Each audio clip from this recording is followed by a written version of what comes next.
can't be blind to the realities that we face. But the UN remains, as I said earlier, the only place that all 193 member states get to sit down.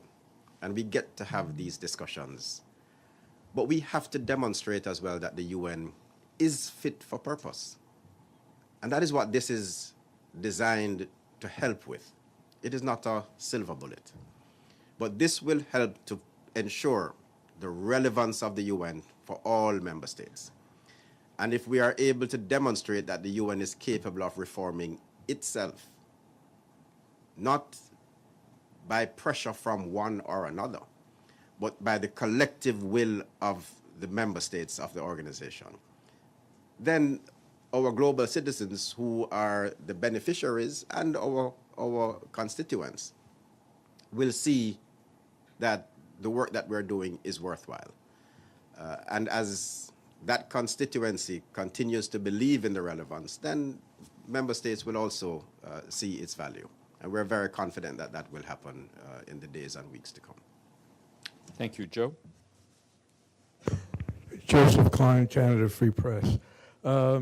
Two questions. First of all, you've used the term global citizenship several times today, and those phrases are frequently used in many UN documents.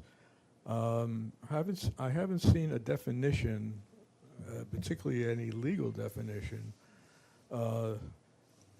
that scopes out the difference between a global citizen and a national citizen.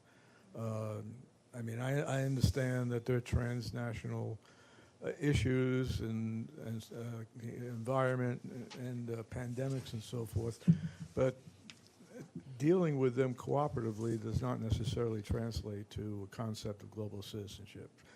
So I'd like to have a little bit more detail on that. Second question is, in implementing your suggested recommendations regarding the mandates,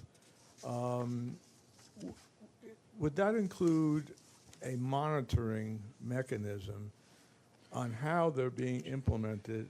And just as an example, and in many documents that are produced by, for example, the UNDP,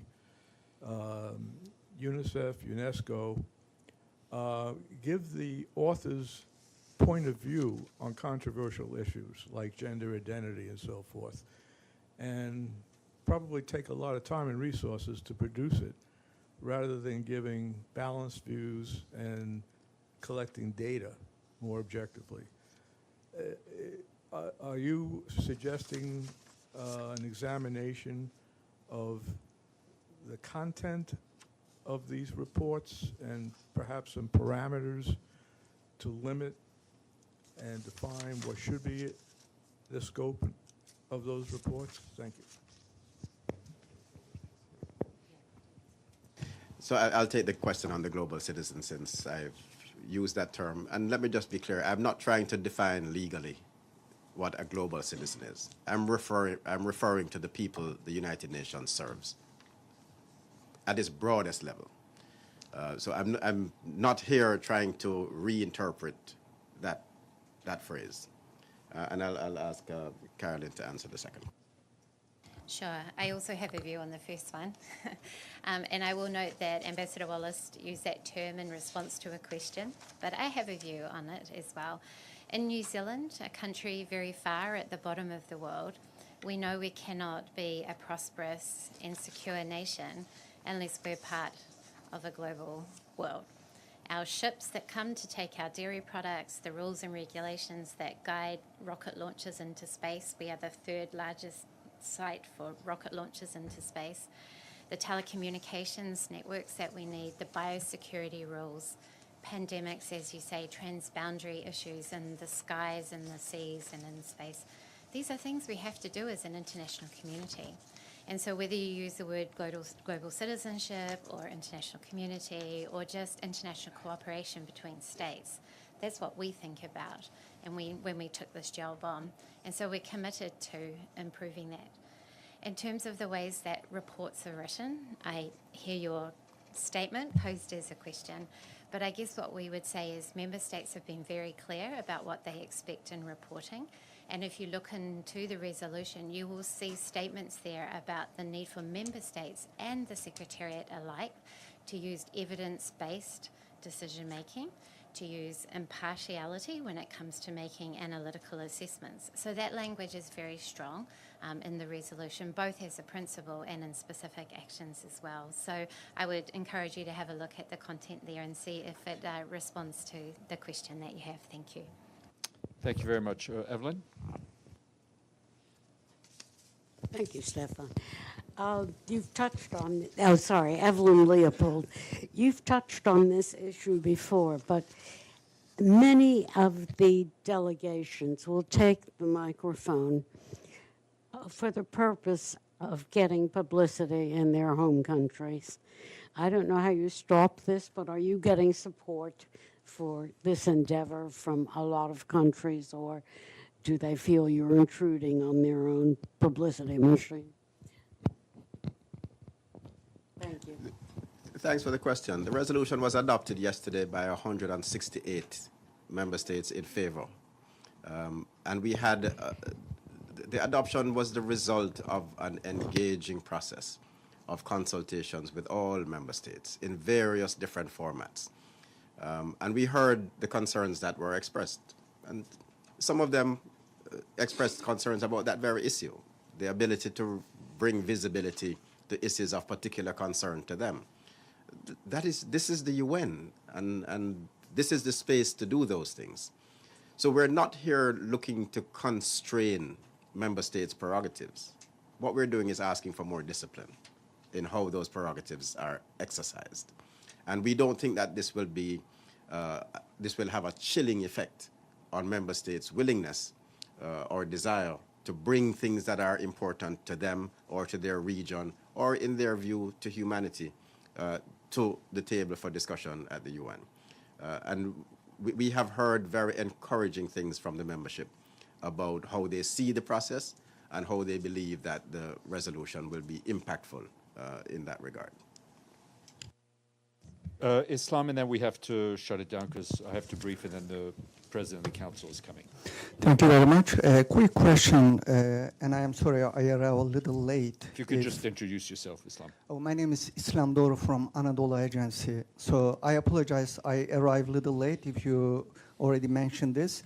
The resolution was adopted yesterday. It's maybe too early to ask, but what is the immediate program or the first thing on your table to implement?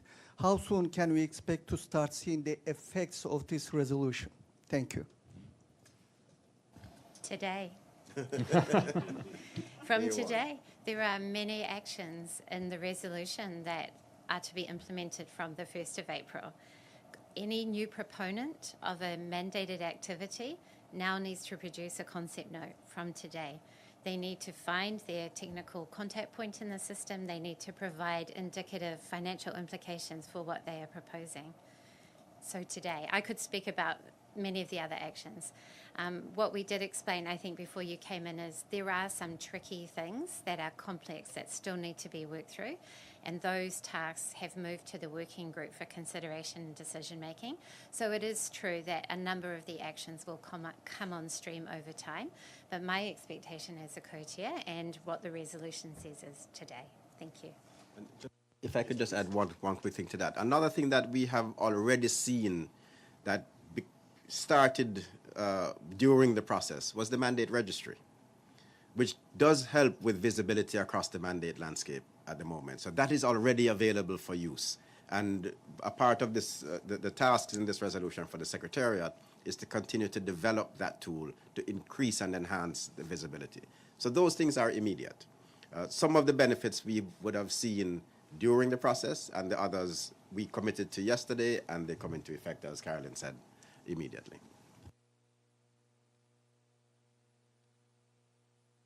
And we hope to see you for phase 3, because I know you'll be doing it. Thank you. Thank you all.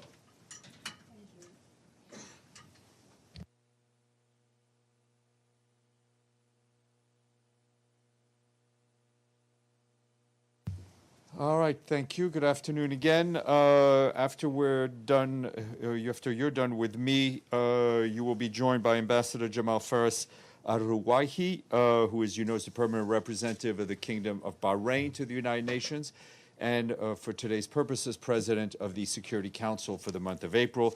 He will brief you on the program of work, and we'll have our wonderful interpreters for English and Arabic provided. And for those of you listening online, a reminder that the Zoom function will not work. It'll just be questions from the room, but it will be webcast on UN Web TV, of course.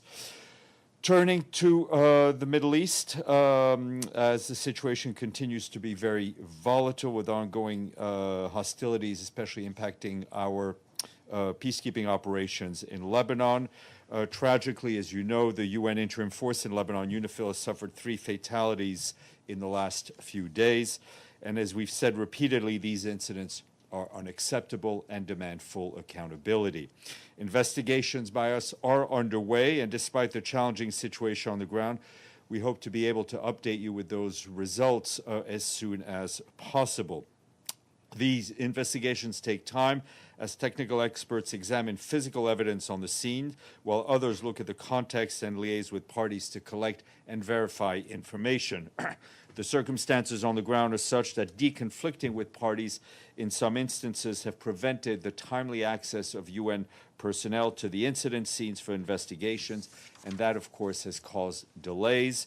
However, as Jean-Pierre Lacroix told troop contributing countries just a few hours ago here, our firm commitment remains to establishing the full facts and the circumstances around each and every one of these incidents.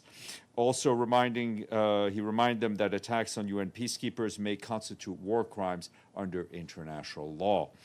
Meanwhile, he stressed that developments on the ground were continuously being monitored to enhance the safety and security and to mitigate risks, including physical measures, reduced exposure, and strong communications.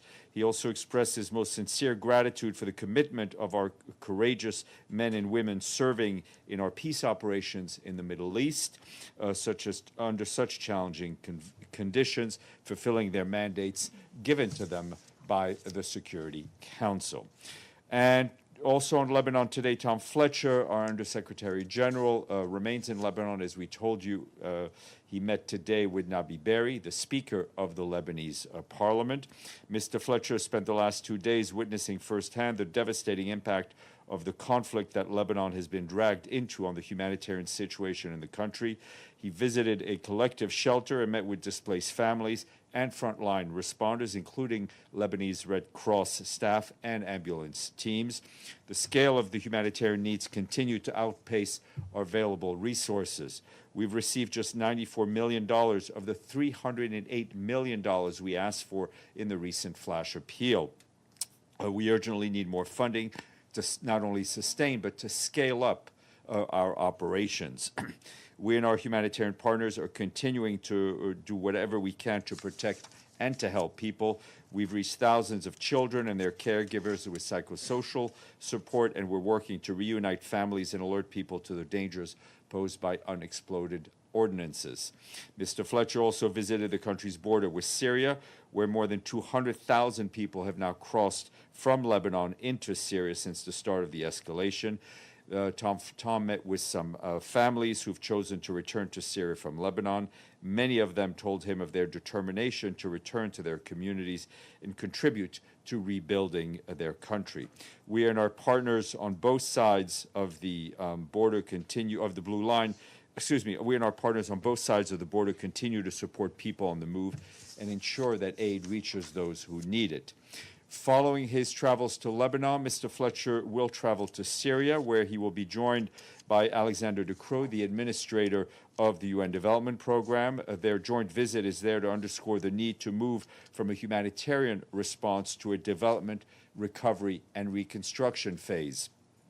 During their visit, They are expected to meet with the president of Syria, Ahmed al-Shara, the foreign minister, Asad al-Shaibani, and other senior government officials, as well as people who have returned to Syria following years of conflict.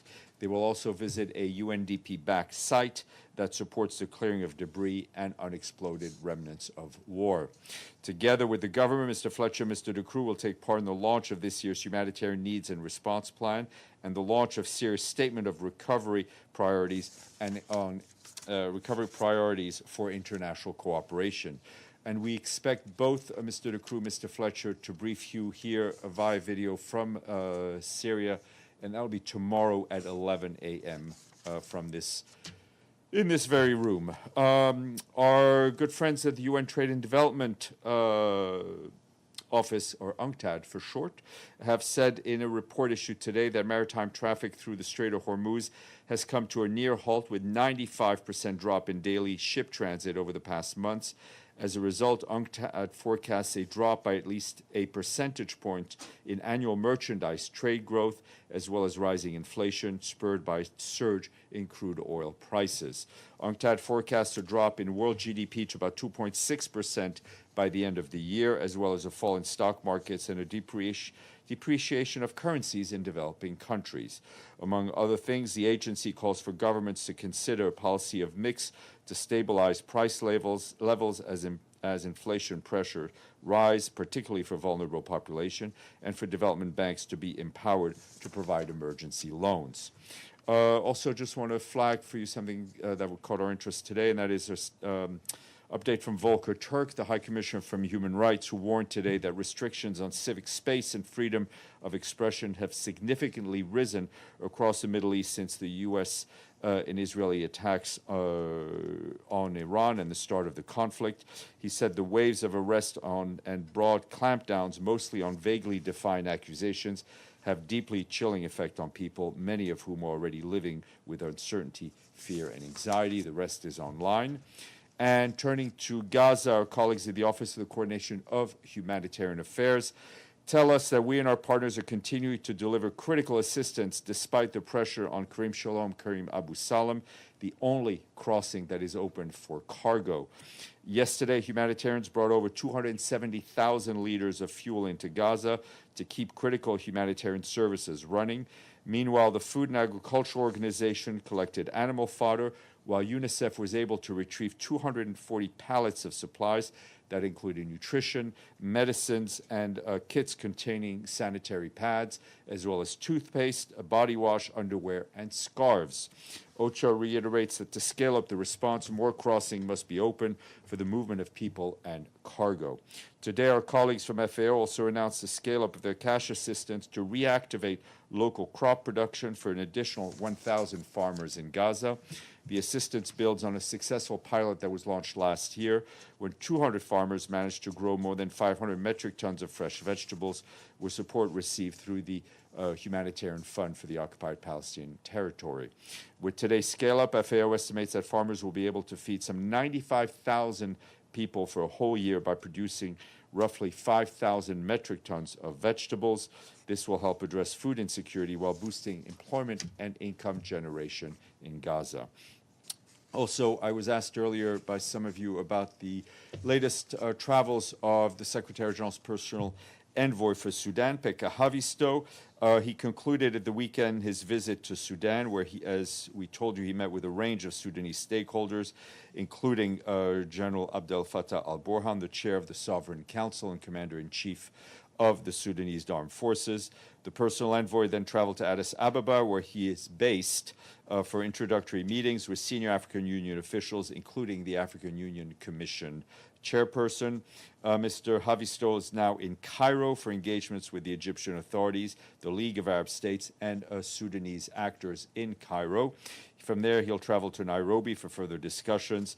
Mr. Haavisto will continue to engage with the parties and the other stakeholders in support of urgently needed progress towards a durable peace. And moving to this continent, the UN Support Office in Haiti today said it had met the timeline to provide the gang suppression force with the full logistical and operational support in accordance with Security Council Resolution 2793. The mandated timeline of February 1st, 2026 to assume full responsibility for the provision on a cost recovery basis of the standard range of mission support to the integrated UN office in Haiti has also been met. Our Undersecretary General for Operational Support, Atul Kare, traveled to the Dominican Republic and Haiti this week to mark this successful achievement. Yesterday, Mr. Kare and Daniela Kroslak, the head of the UN support in Haiti, met with the Prime Minister of Haiti, Alix Didier Fils-Aimé, and also with the Foreign Minister, Raina Forbin. The Prime Minister and the Foreign Minister confirmed their intention to continue to work closely in partnership with the UN Support Office in Haiti throughout the design and construction phase. The UN Support Office is in Haiti is now prepared to provide living and office accommodations, medical support, and other key services to the gang suppression force. The Support Office has deployed 2 helicopters, which will provide the necessary mobility between Port-au-Prince and Santo Domingo in the Dominican Republic. A small office has also been established in Santo Domingo to provide back office support to both our UN entities in Haiti.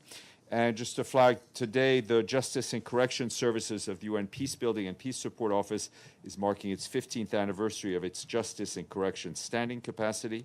Over the past 15 years, the standing capacity has provided rapid, specialized support to 37 UN peace operations and other UN settings, helping to strengthen the justice and correction systems as a foundation for sustainable peace. Its work is focused on supporting transitions, advancing climate, peace, and security, and reinforcing the rule of law, including efforts on criminal accountability and conflict-related sexual violence. A couple of new resident coordinators today.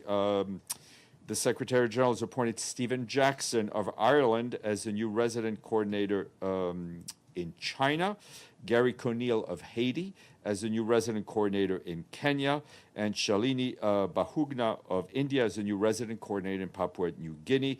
All 3 of them took up their post today. They all bring decades of experience. We congratulate them on their new appointments. Also, just want to read into the record the appointment we shared yesterday, in which the Secretary-General appointed Mari Yamashita of Japan as a senior representative for the implementation of Security Council Resolution 2792. Does anyone remember what 2792 is? I didn't think so. In her role as senior representative, she will support the continued progress on the outstanding issues of Kuwaiti missing persons and property, including the National Archives, as outlined in that Security Council. And that follows the conclusion of the mandate of the UN Assistance Mission in Iraq, which was holding that file. Ms. Yamashita brings to the position a broad range of experience. She had been most recently officer in charge of the UN support mission in Hodeidah. We congratulate our good friend Mari on this important appointment. We don't have a quiz, but I do want to talk to you about money. Bring it in. I'll pass the hat soon. But I want to give you a full summary of the regular budget contributions we received for the first 3 months of this year. From January 1st to March 31st of this year, we received full contributions from 97 member states for a total of $1,433,605,419. For comparison purposes, the same period last year, we received full contributions from only 85 countries, and we had received less money. We'd received about 47 million less. Just as a reminder, our budget is $3.45 billion. So we thank those who've paid up, and we encourage those who have not to pay, especially if they want a quiz. Edie. Thank you, Steph. When Undersecretary General Tom Fletcher met Nabi Berry, did they discuss the Israeli announcement about a chunk of hundreds of thousands of Lebanese not being able to return to southern Lebanon, which is going to be occupied by Israeli forces, and the humanitarian impact? I don't have the details of what they discussed, but I can safely say that the issue of the humanitarian disaster that is facing the people of Lebanon, especially those who live south of the Litani River, was high, if not number one item on the agenda. And secondly, on Sudan, our new envoy, the UN's new envoy, met with General Burhan. Yeah. Has he made an effort to meet with the RSF commander? And what, I didn't hear any mention of that meeting No, of course, taking he will. place. I can assure you that in his role, he will meet at some point with the head of the RSF. As I mentioned, Mr. Havisto was in Sudan, went then on to Addis, is now in Egypt, and then will head off to Nairobi, a place where there is also a number of Sudanese political actors who are there. Gabriel. Thanks, Steph. On the investigation to the killing of the 3 UNIFIL blue helmets, I know you normally don't like to prejudge how long investigations will take. However, I'm going to ask you, given the serious nature of this, what is the expectation by the Secretary-General on when this will be The concluded? expectation of the Secretary-General is for it to be done as quickly as possible, as safely as possible. We're talking about doing a forensic investigation in the midst of a conflict zone. As I mentioned, for the right people from UNIFIL to go back to the place where those incidents happen, they need to deconflict. We do not want to see a situation where those who are investigating an attack or an incident are they themselves put in harm's way as part of that investigation. So I think Mr. Lacroix is determined to get this done as quickly as possible, because we've seen a lot of people comment about saying who's responsible and who's not responsible. So we need to establish the facts so we can come out with it and come out with it as quickly as possible. And the expectation by the Secretary-General is that the investigation will determine not only what killed them, but who killed them? In as much as possible. I mean, I can't prejudge not only the timeline, but what they will find. They may not be able to conclude, but I don't want to go, I don't want to prejudge anything. Sylviane and then Joe. Thank you, Steph. Lebanon has informed the United Nations in a letter that it has outlawed Hezbollah military wing. This letter has been... what, sorry? Lebanon Yeah. has informed the UN Right. in a letter that it has outlawed Hezbollah's military wing. This letter has been published yesterday, but it has been sent 3 weeks ago. Any reaction and follow-up from the UN on this issue? The Secretary-General's position has been very clear from the beginning, and he said it to the Lebanese president and prime minister and the Speaker of the House when he went there recently, and we went there last year, is that we fully support the Lebanese government's efforts to ensure that they are the sole holders of force, that their authority is extended throughout the territory. And we call on all of those, everyone, to respect the government and the authority of the government of Lebanon in that regard. Mr. Klein, nice to see you. Thank you.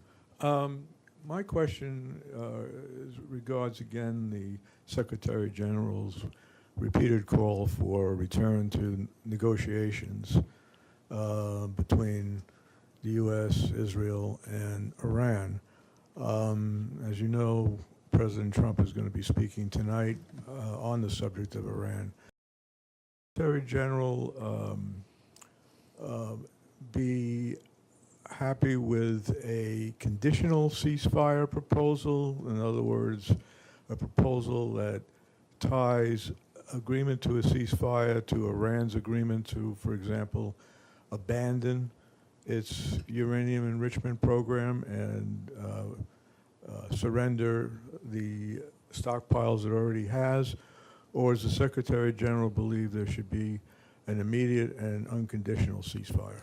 The Secretary General is not going to prejudge. He is not. Not that it needs to be reminded. He is not a party to this conflict, right? We support negotiations. We want to see an end to the conflict. We want to see an end to civilians not being in the crossfire, but being the target in this conflict throughout the region. The quicker this conflict ends, the better it will be for the world. I mean, I know you listened to what I just said in terms of the UNCTAD findings of the impact this will have globally. I mean, when 95% of the ships that usually transit through the Strait of Hormuz stop transiting, has an effect on oil, has an effect on fertilizer, which has a knock-on effect on people's ability to grow, to plant and to grow food. And let's not forget, the Strait of Hormuz, which needs to be returned to a state of freedom of navigation, according to international law, works in two directions. So there are a lot of goods that are also not getting to the countries in the Gulf, goods that are desperately needed. So we want to see an end to this conflict, but we're not going to prejudge whatever agreement can be negotiated. Well, it's a question of, to use a trite phrase, the chicken and the egg here, which comes first. For example, would the Secretary-General be amenable, and I know he's not a party, but he's expressed his opinion many times about the importance of negotiation. Would he see a path forward of at least tying a ceasefire to Iran's agreement to reopen the Straits of Hormuz? After all, it was Iran, one party, that illegally closed the strait. We want to see freedom of navigation restored to the Strait of Hormuz, and that is not just the Secretary-General asking for it. That is the Security Council. They passed a resolution along those lines. The Secretary-General, as you know, also appointed a personal envoy, Jean Arnaud, to see what he can do to bring a return to peace to the region. Mr. Abdelhamid Sayam. Thank you, Stephen. Follow up to the issue of Strait of Hormuz. The Iranian Foreign Minister Abbas Araghchi just stated that they're willing to share the administration and the open and closing. Do you see that a kind of softening their position with the would the UN reach out to Oman and to Iranian to see if there is a breakthrough with UN special envoy now? Look, I will let you and your colleagues do the analysis. You're better at that than I am. As you know, we also, the Secretary-General announced a mechanism which is being led by our colleague Jorge Moreira da Silva of UNOPS to try to get fertilizer and key fertilizer ingredients out of Hormuz and key humanitarian aid in to Hormuz. And to that effect, he is speaking to all the permanent representatives and others who are involved. My second question on Gaza. In the last 24 hours, 4 Palestinians were killed and 12 were wounded. I did not hear these numbers come in your brief. Every time there is a missing piece of information about the humanitarian situation in Gaza, it's all about how many people killed. 700 now, 13 Palestinians were killed since the what's so-called ceasefire, and 1,940 were wounded. And normally I listen always to your briefing. When there is a piece of information about the lives of Palestinians is missing, I have to raise my voice and ask we relay the information we get from the ground. The information on fatalities comes to us from the Ministry of Health in Gaza, and I think we've been very transparent in laying out the horrific situation that Palestinians are facing day in and day out in Gaza. Talal. Thank you, Steph. Tomorrow there are 2 sessions at the Security Council. One in the morning about the GCC and the UN cooperation, one in the afternoon about the Arab League. And the UN cooperation. A procedural question, do you think can you tell us, or do we know if the Secretary General will attend either of them, or both of them, or neither of them? At this point, I don't think the Secretary General will be attending the sessions, but we will. I'll keep you updated if he does, or who will represent him in case he does. Alex. Thanks, Steph. Do you have any updates on the task force on the Strait of Hormuz? No, I can tell you. I mean, what I can tell you is I spoke to George this morning. He's having a whole host of contacts here, meeting with a lot of permanent representatives, outlining what the proposal is and how to move forward. And I know there's a lot of interest on this effort. Okay, I will leave you with a permanent representative, not me, and I will see you later.